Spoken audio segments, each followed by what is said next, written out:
All right, how we feeling out there? Awesome. My story be awkward like fat black girl geeking at Comic-Con, curvy bulges squeezed into red spandex super suit cosplay. No boots though, cause my feet be swollen. My story kicks ass and sneakers though. My story don't chase no villains. They find me. Cue the wind machine. My story meets judgmental gazes like nug if you buck, eyeballs blazing, dare them to say something they never do. My story be looking crazy like busty bumping top side boob rocking the belly. You know, where the bra meets the belly. My story be the poster child for one size does not fit all. It tables its insecurities. It knows its purpose. I came to save some lives tonight, and you're welcome. My story be that standard of crazy that you have to surpass in order to be ridiculed, allowing common weirdos to pass free, and you're welcome. Cue dramatic cake clip. My story drips drama like a percolator. There's some pros in this house when you see it pointed out. My story be somebody's oasis in the desert. It is beaten down the roads less traveled, creates success in places less desired, lighting the way to mental freedom. My story be that don't give a fuckness that makes my authentic self impervious to criticism. My story can't guarantee that you'll never get hurt, but it is a testimony that you can recover from it. My story is an invitation for you to show up for yourself. My story be that beacon light for the weirdos of the world to unite and shift the bell curve of normalcy so hard that the earth will have no choice but to open up and make room for otherness, other brilliance, other weirdness, other creativity. My story, loose the noose of assimilation. I came to save your life tonight, and you're welcome.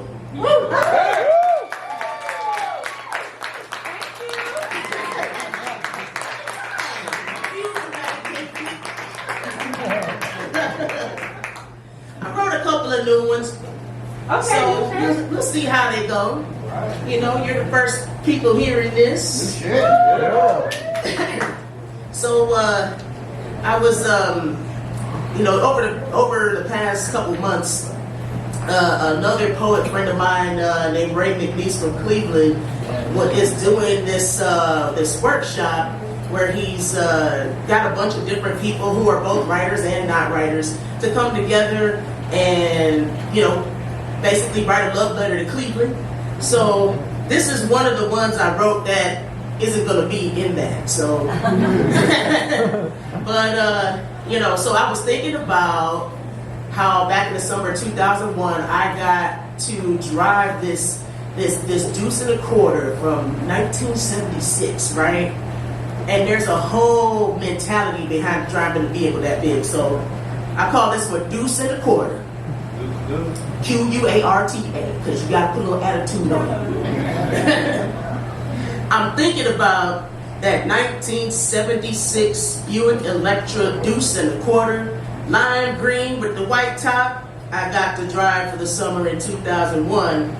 How people moved the fuck out of my way, eyes wide as I barreled down on them on the freeway, running late for work, windows down, wind blowing, my locks waving like tube men at a car dealership. Driving that heavy steel box, long as a city block, was the first time it felt good to be big. Not sorry for the space I take, 2 spots, catty corner to keep the haters at bay. This big girl fat be way too loud. Wear the black to tone it down, fade into the background. But in Deuce and a Quarta, I'm a loud lime green, driving hard and being seen. A brazen big dog middle finger, bullying trotters out of my left lane. Guys who never look at me twice, catch me at the off-ramp, the red light. They want to know my price. I smile, hit the gas, leave dust in my trail. This big girl swag is not for sale.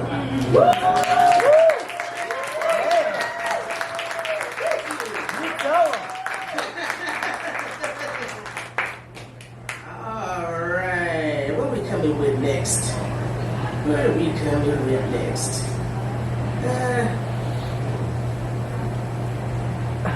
Okay, here's one.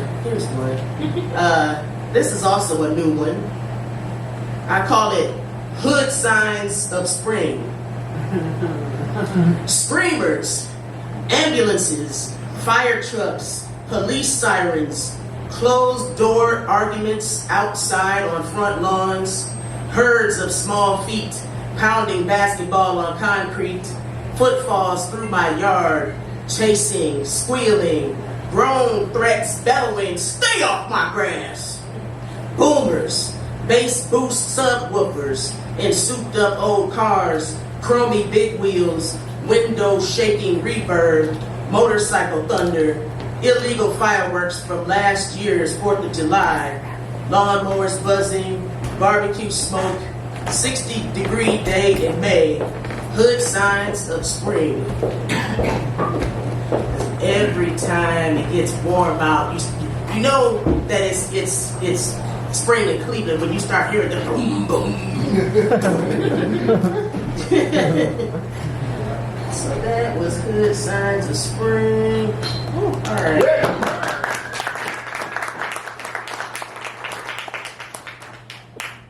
Okay, here we go. This is also a new one. Sick day at my grandmother's. The morning exchange. $100,000 pyramid. Press your luck. No whammies, no whammies, stop! Whammy monster moon walks across the screen. Audience member bounces out of her bra to the podium wearing I Heart Bob Barker t-shirt. Her bid, $1. Your hee-hoo, spin the wheel, showcase showdown. New news, house burned down on West Side. War on drugs, just say no. Fear, fear, fear. Toilet bowl commercials with my chicken noodle soup. Mr. Clean, Mr. Clean. Victor and Nikki, Josh and Reba, Phil Donahue, Merv Griffin, 6 p.m. International Fear, Fear, Fear. Reagan and Mondale, unemployment rates, where's the beef? Pat and Vanna turn the letters. Winter showcase. Everyone goes home with turtle wax. Alex Trebek. Murder, She Wrote. Dynasty, Falcon Crest, Dallas. Some cop show, some law show. 11 p.m. Fear, fear, fear. Here's Johnny. Letterman Gap. Late Late Show. National Anthem sign-off. Multicolored blocks across the TV screen. Loud tone wakes me up. Reminds me to go to bed. Yes.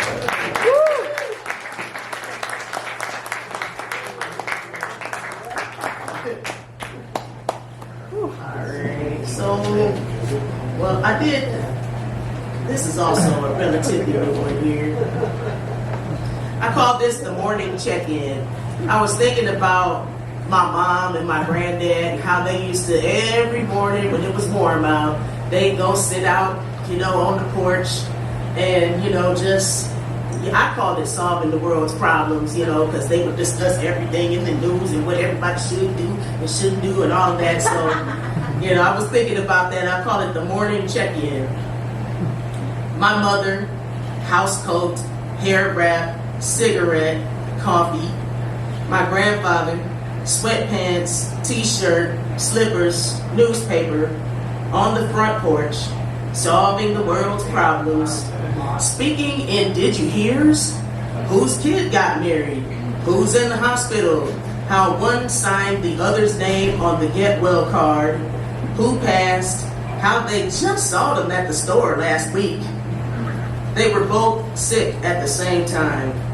My granddad thought it would be wrong for his child to precede him in death. They raced each other to the grave in red ball jets that stop on a dime. Ollie, ollie, oxen free. Every morning on the porch, they read the obituary section, hoping not to see the other there first.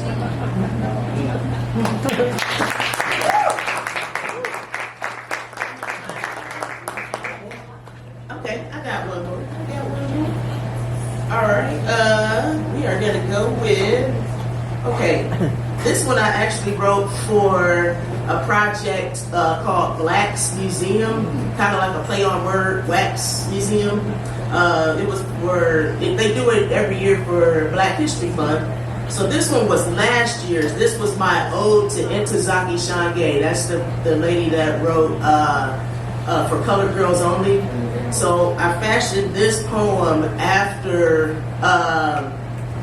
somebody made off with all of my stuff. It's one of the poems in the play. But I just put my twist on it. I wanted to write myself anew, but came home to find my pens were gone, paper gone, laptop too, no tongue, not even a throat to cry out from. Somebody that made off with all of my stuff. Must have happened while I was at work, working for more stuff. 2 jobs just to make it, not to get ahead, just to make it.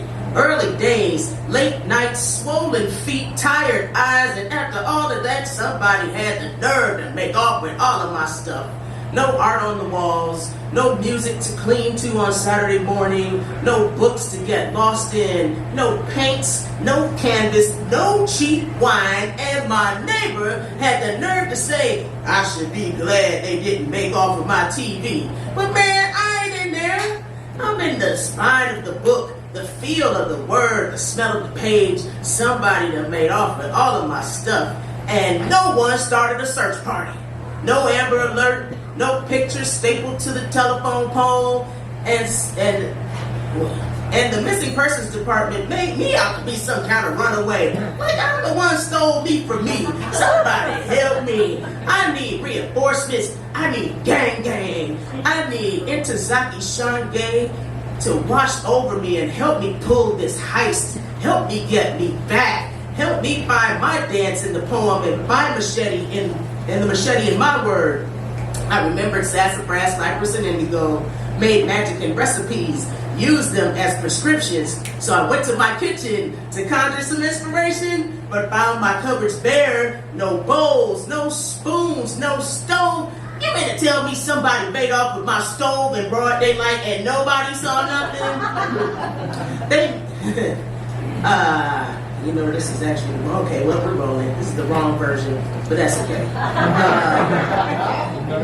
He made off with your stuff. Yeah, they managed to leave my spices behind, which pissed me off. How they gonna steal meat and not take the cinnamon, turmeric, and ginger I need to keep the reflux down in the right said bay? Who's taking care of me? They need to give me back. Somebody made off with all of my stuff, and this time it was not a man. The lady in green taught me all about that. I would know what to do about a band, but it's a whole system made off with all of my stuff. Wasn't happy with my mama's stuff and my grandmama's stuff, all the way back to the slaves who were ourselves, when we were the commodities being bought and traded. Same system that sold us the work harder and bootstrap mentality, when the hardest working people I know still live right here with me between the red lines from 100 years ago, working ourselves to death. And we done heard enough victim blames and show us with shames and should have took better care of ourselves to kill us twice. What they try to leave me with? Some busted down broad eating grease out of styrofoam boxes, praying on a number like it's a retirement plan, doping down to the foolishness on TV. Okay, where'd it go? Now it blew up and now I can't find it. Okay, here we go. There we go. Doping down to the foolishness on TV. Too tired to smell my own stink or fish the remote out of the couch cushions to change the channel. Somebody that made off with all of my stuff, and I'm tired of being the electricity that powers this mother, making the rich man richer while I got ink staining my sheets from falling asleep with the pen in my hand, cause I got nothing left in the tank for me to rewrite myself. I want to stop running. I want to get off this hamster wheel of consumerism, rest my legs so I have something to stand on when I retire, but somebody that made off with all of my stuff, and I need to pull this double heist, re-steal the stolen property that is my sanity, pocket my own return on investment from my labor. I'm a Shange. Please tell me how I do this. Do I mix in a dollop or a quart of the magic from my bloodline? Was it a pinch or a scoop of stardust with my melanin? Will it help me conjure up those field of dreams type of spirits? If I create something, they will come. I need me back to mix the reds to the blues and sing the yellow in the poem, because there is nothing left if this doesn't work.